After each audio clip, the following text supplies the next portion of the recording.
Mystère, audace, surprise, insolite, amour, toujours pour vous, entre nous, interview. Bonjour Cédric, Bonjour Séverine. je te remercie de m'accorder cette interview. Merci à toi surtout de m'avoir invité, c'est très gentil. Alors, tu es l'auteur du livre Le Masque Blanc, paru le mois dernier, et l'un des deux fondateurs de la chaîne YouTube The Overside Paranormal. Exact. Donc j'ai écrit un livre qui est sorti en février, donc voilà le petit masque blanc. Donc pour parler de 5 ans de témoignages de vie dans l'univers du paranormal. Ça va à partir d'apparitions, ça passe par des phénomènes très étranges, inexpliqués, et c'est surtout une très grosse quête qui m'a amené avec Sébastien à un moment donné, donc mon comparse dans The Other Side Paranormal, d'aller chercher, d'aller voir sur place, dans certains lieux dits chargés, dits hantés, ce qu'il se passait et si vraiment ces histoires étaient réelles. Quel est ton parcours initial avant le lancement de ta chaîne? Alors, avant le lancement de la chaîne, justement, j'ai rejoint par hasard. Donc, tu sais, quand on cherche quelque chose d'associatif, quelque chose à faire, j'avais envie de rentrer dans tout ce qui était un petit peu radio, animation. Et j'ai vu un petit écriteau dans un bar qui disait on recherche des bénévoles pour une radio associative sur Quimper en Bretagne. Je me suis dit allez, pourquoi pas, on va tenter l'aventure. Et j'ai rencontré plein de gens, dont Sébastien à ce moment-là, qui s'occupait de l'intégralité de la radio. Donc, ingé son, tout ce que tu veux, serveur. C'était une web radio numérique. Et c'était très intéressant parce que on apprenait ensemble. En fait, eux avaient déjà l'expérience, donc Sébastien en avait déjà. Et moi, j'apprenais vraiment ce que c'était qu'être un animateur radio devant un micro, de faire ce qu'ils appellent des voice tracks, de couper des séquences, d'animer réellement un sujet. Ça nous a permis de faire beaucoup de rencontres, des animateurs, des gens de la scène locale quimpéroise, des commerçants, des avant-premières de films. On a eu une sacrée aventure en tout cas dans Rock Avenue Quimper à l'époque, quand on tenait cette radio-là. Alors, as-tu vécu des phénomènes paranormaux avant le lancement de ta chaîne qui a fait que tu t'intéresses à ce sujet? Oui, tout à fait. Alors c'est justement ce que je raconte dans le livre. J'étais donc à cette époque-là, on était sur Rock Avenue, on cherchait des bénévoles continuellement. Les places tournées, ça faisait un petit turnover. Et c'est vrai que quand on s'organise comme ça en tant que bénévole, faut arriver à trouver du temps pour chacun, faut que chacun soit dispo. Donc on enregistrait les voice tracks chez l'un et chez l'autre. Et à ce moment-là, j'ai rencontré une fille. Et cette fille-là me disait, je suis médium. Je croyais pas trop à ces trucs-là. Je me suis dit, mais les gens qui croient ces choses ou qui voient des choses, soit ils ont trop bu, soit ils ont trop fumé, soit il y a un truc qui va pas là-haut, c'est pas possible. Et finalement, en fait, on s'est lié d'amitié et d'amour aussi. Et étant auprès de cette personne, sans parler de paranormal, bien sûr, hein, toujours dans ce cadre de couple, j'ai vu, ça a commencé avec l'apparition justement d'un masque blanc flottant à quelques mètres du sol.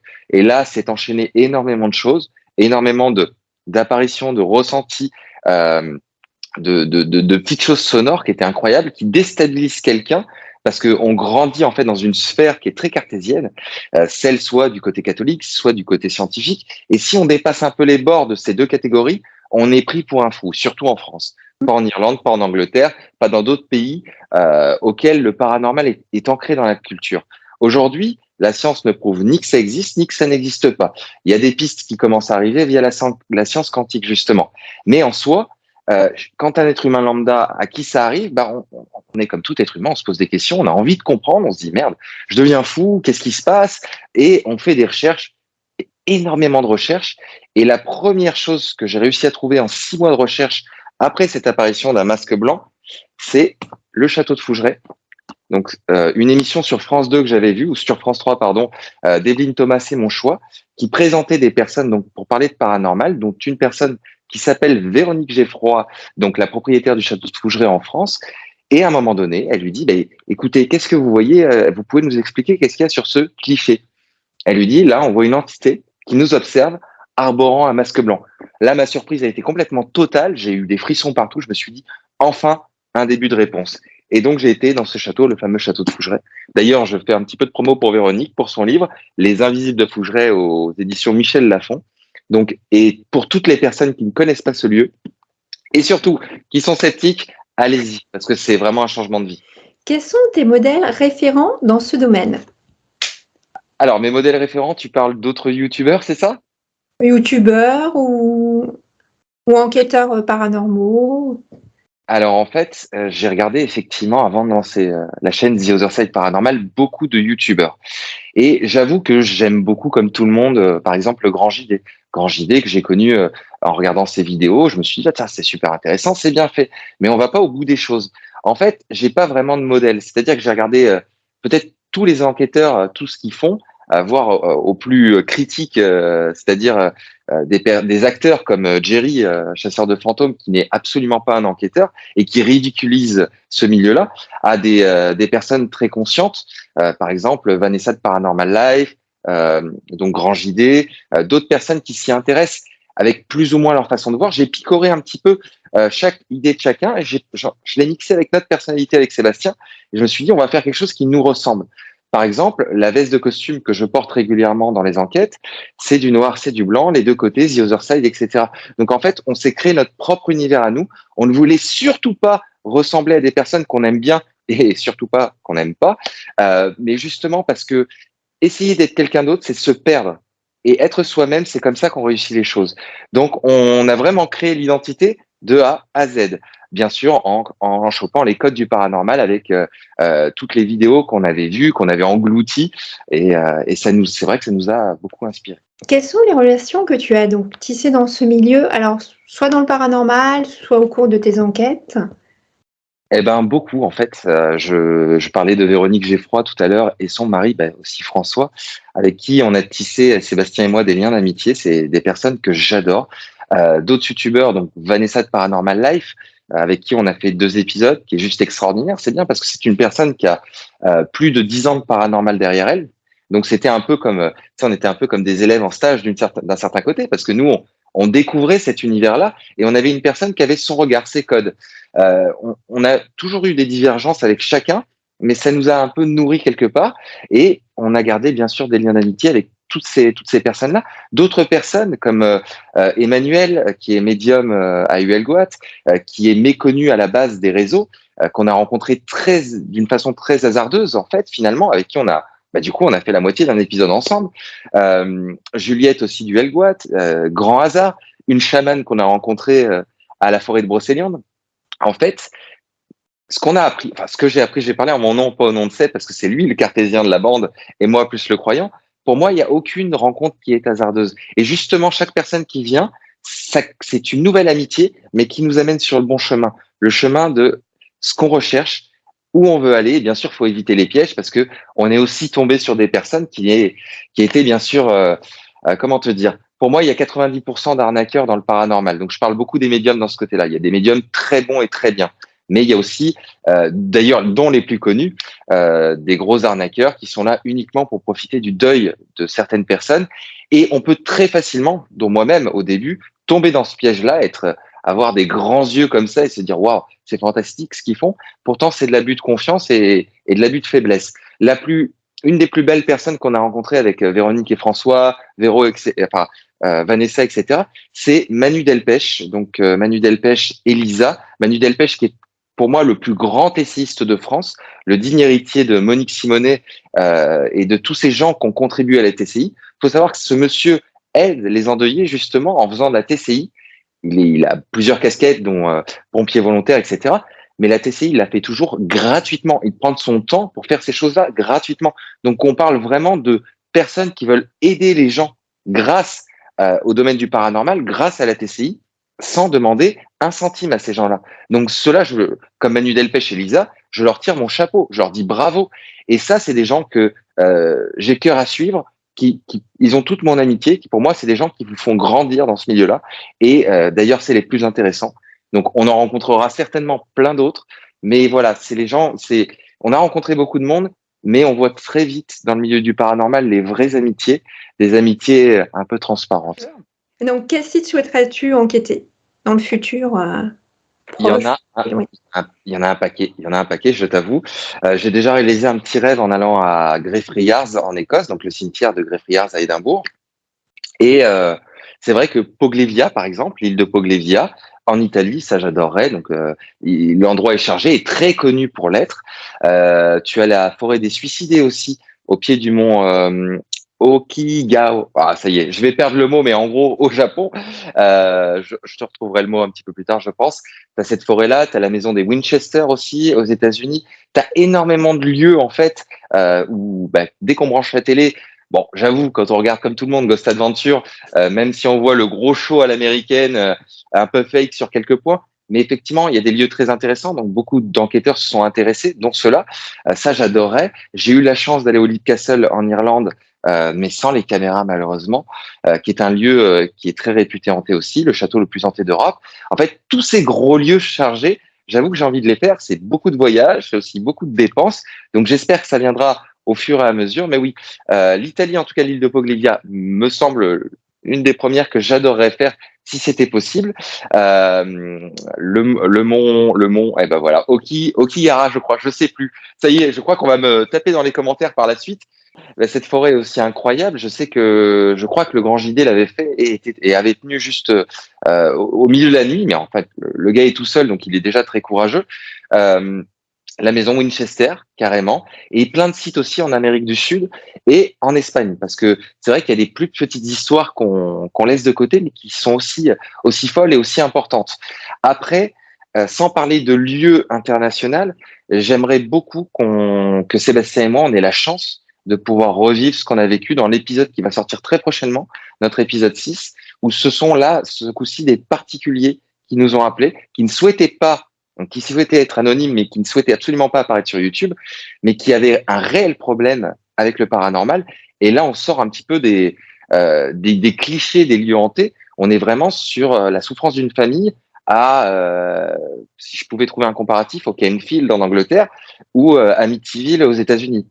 On est vraiment sur une grosse histoire qui se passe à quelques kilomètres de chez nous, et je la trouve presque plus intéressante dans le sens où, même s'il n'y a pas le côté historique, parce que ça aussi c'est un intérêt qu'on a quand on veut aller dans des lieux, euh, on veut essayer justement d'aller plus loin dans cette démarche-là, d'essayer d'affronter tous ces phénomènes et de pouvoir aider les gens. Si on pouvait le faire en plus de notre chaîne et des beaux lieux qu'on va voir, tels que le château de Fougeray, Huelgoat, Brocéliande, etc. Au cours de vos enquêtes, qu'as-tu retenu? Eh ben écoute, beaucoup de choses en fait, beaucoup de choses. C'est-à-dire que j'ai vu qu'il y avait il y a un très gros côté illusoire en fait dans le paranormal. Ça, je l'ai retenu dans le sens où, par exemple, je prends l'exemple de la Ouija. Tout le monde, dès qu'on parle de la Ouija, le côté populaire veut que la Ouija soit l'objet du démon, du diable. Dès qu'on fait joujou avec la goutte, mon Dieu, il y a une fille avec les cheveux noirs devant qui vous court après. C'est incroyable. Et ça, c'est chez beaucoup d'enquêteurs, chez des médiums, chez des choses comme ça. Et c'est incroyable de voir à quel point le cinéma a obstrué cette vision d'une simple planche en bois. C'est fou quand même.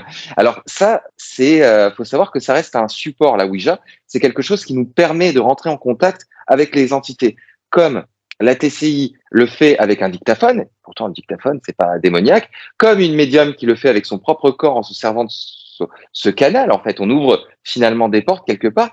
Et j'ai retenu, voilà, que c'était des notions illusoires. Ce qu'il faut retenir aussi de très important, c'est quand on fait ça, qu'on fasse de la Ouija, qu'on fasse de la TCI ou n'importe quoi, n'importe quelle forme de communication doit être fait avec respect et on ne peut pas être dans un espèce d'état de se sentir mal. Par exemple, je voudrais contacter ma grand-mère pour savoir si mon ex va revenir. Non, surtout pas faire des trucs comme ça. Je voudrais contacter telle personne parce que j'en veux à telle personne. En fait, c'est une question pour moi, hein, après ça ne regarde que moi et ce n'est que ma vérité, d'énergie. C'est-à-dire que si on fait les choses d'une mauvaise façon, il peut se passer des mauvaises choses derrière, comme une possession, comme des choses comme ça, par exemple. Mais c'est un peu comme l'image du couteau, et je l'utilise très souvent. Avec un couteau, on peut couper son sandwich, on peut tuer quelqu'un. L'intention va faire que l'objet, ce sera pas de la faute de l'objet, mais ça va être la faute de la personne qui va projeter cette intention sur l'objet.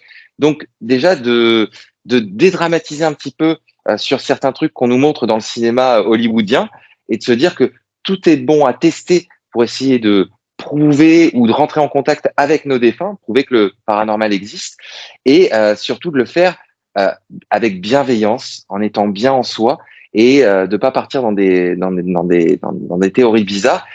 D'un autre côté, de rester très cartésien, ce que j'ai beaucoup de mal à faire et je l'admets, hein, je te le dis, c'est pour ça que Sébastien est là.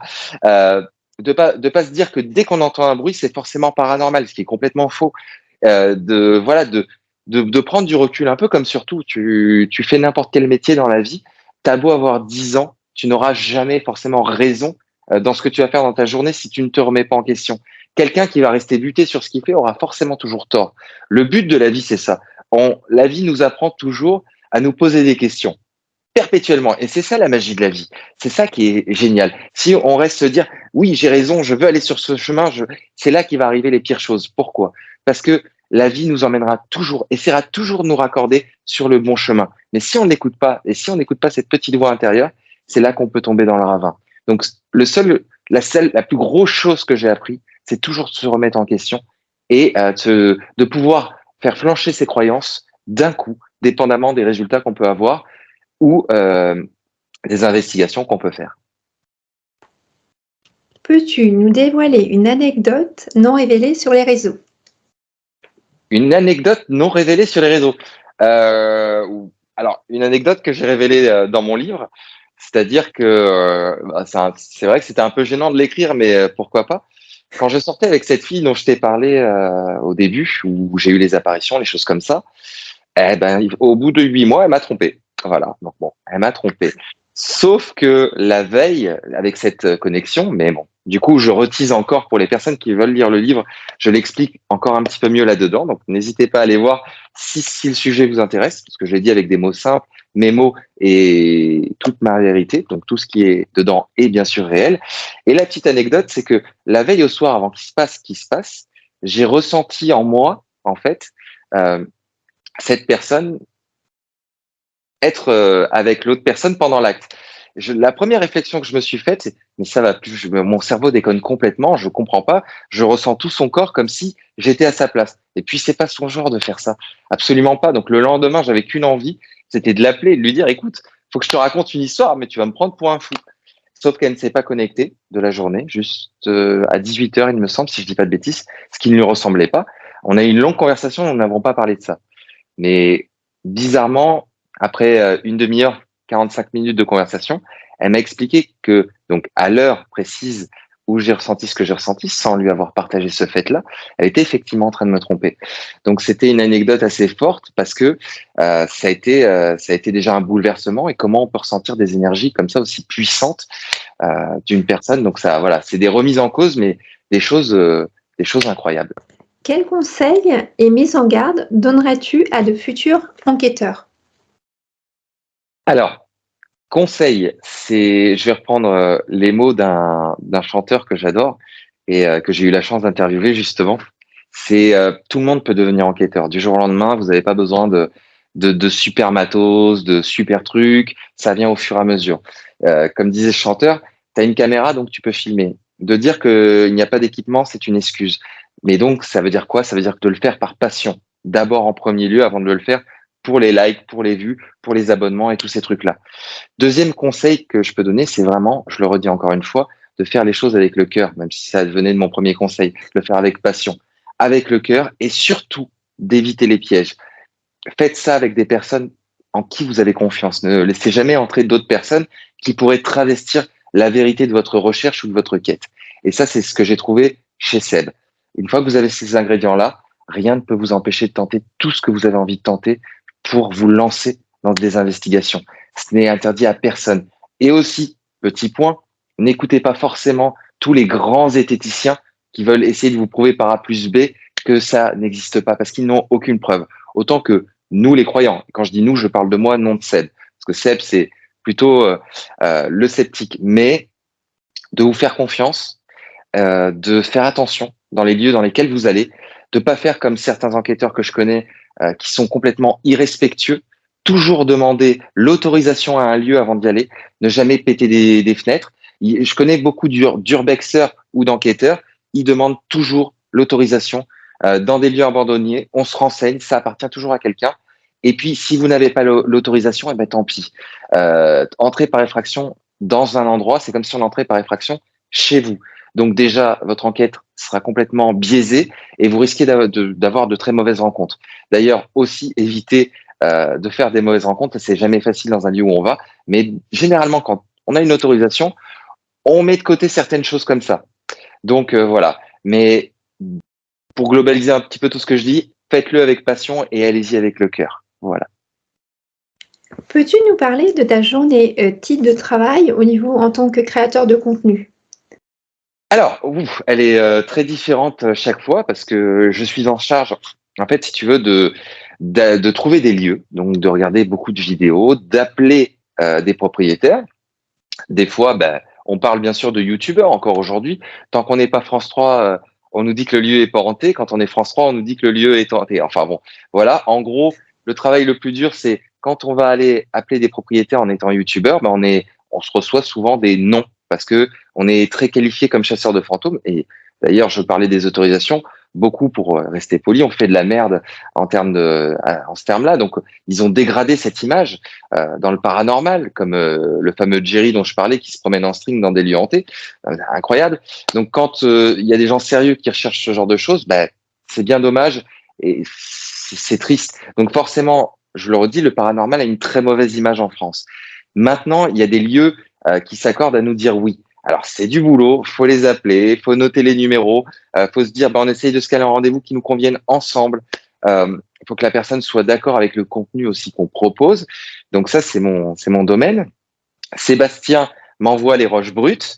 Je dois regarder s'il y a eu des choses visuelles qui se sont produites sur l'écran, s'il y a eu d'éventuels PVE, donc des phénomènes de voix électronique qu'on pourrait entendre directement sur les images via le casque. Donc je les écoute directement sur une borne qui fait plus de 4h30, sur un audio, donc mon dictaphone qui a plus de 7 heures de bande mélangée. Donc je vous avouerai que les oreilles chauffent au bout d'un moment.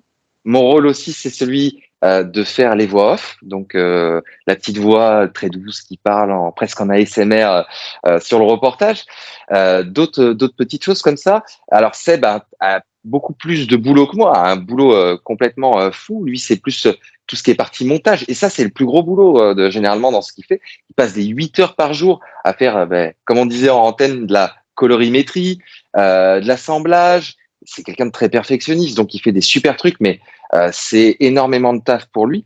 Donc, et puis, pour ma part, de faire le clown, entre guillemets, c'est-à-dire de parler devant la caméra. Ça, c'est le côté le plus simple et le plus sympa, parce que rien n'est jamais préparé, en fait. Même dans les interviews que je fais, si tu veux, c'est comme c'est de la passion, on connaît notre sujet, on connaît notre lieu.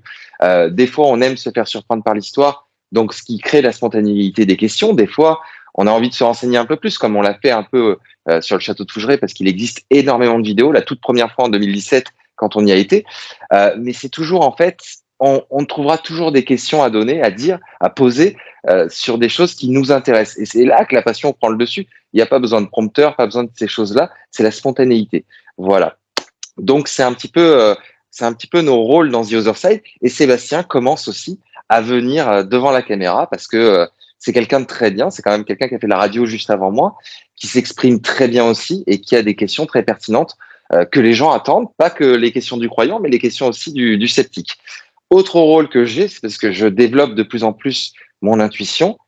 Si on peut appeler ça de la médiumnité, mais là je vais casser un mythe. Il n'y a pas de médium qui ont des dons, et je le redis devant caméra, je le dis dans mon livre, on est tous médiums. Il n'y a pas de souci de ce côté-là. C'est juste quelque chose de développé en soi, qui est très facile, qui s'appelle la méditation. Vous connectez à votre intuition, vos ressentis, et vous allez en voir des choses et en entendre aussi. Bref, c'est expliqué dans le livre, je rentre pas trop dans les détails, mais en gros, voilà, c'est sur les lieux, je vais plus lâcher prise. Et ça peut être à double tranchant parce que quand on fait ça dans un lieu qui est très chargé, on peut très vite se vider de notre énergie, être très fatigué, limite, comme ça m'est arrivé une fois, incorporé, et ça peut changer complètement l'envers du décor de la soirée. Et là, je compte énormément sur Sébastien en cas de problème ou pour pouvoir tenir un petit peu la trame de la soirée, c'est-à-dire les expériences qu'on va mettre en place. Et c'est mon rôle aussi de trouver les expériences, les petites choses, donc mettre le pod à tel endroit, tenter des nouvelles choses, essayer des séances de PVE qu'on fait ensemble avec Sébastien, bien sûr. Mais voilà, ça va être plus ma partie, la partie d'à côté. Et lui, bien sûr, le cœur du boulot, ce qui est le rendu final avec tous les montages et tout ça. Donc voilà. As-tu un dernier mot pour nos amis internautes? Ben déjà, merci. Alors, merci à nos amis internautes d'avoir regardé cette petite interview. J'espère que ça vous aura convaincu d'aller le chercher et même de lire celui de Véronique Geffroy du Château de Fougeray, qui est juste énorme, qui est très vrai et que voilà que je vous conseille sincèrement d'aller lire parce que c'est une femme qui a un cœur immense, qui fait ça aussi par passion du fait qu'elle elle est historienne et on sent que c'est pas une charlatan comme beaucoup dans ce milieu-là. Et le message que je peux vous dire, c'est croyez en vous. Ne croyez pas aux vidéos, même aux nôtres, que vous voyez, même si on les fait avec le cœur et qu'on ne fakera jamais aucun épisode, on vous montrera tout. Mais ne croyez pas en toutes ces vidéos, en tous ces bouquins, en tout ce que vous lisez ou vous voyez. Faites-vous votre propre expérience. Ce sera le meilleur moyen de croire en cet univers et surtout de ne pas être tronqué par qui que ce soit qu'on pense être de confiance alors qu'il ne l'est pas. Croyez en vous et merci les amis. Et surtout, merci à toi Séverine. Merci beaucoup pour cette entrevue, Cédric. Alors, venez découvrir l'univers de Cédric, Gauthier et Sébastien. Maë, je vous dis à très vite, chers internautes, pour du prochain contenu. Kenavo!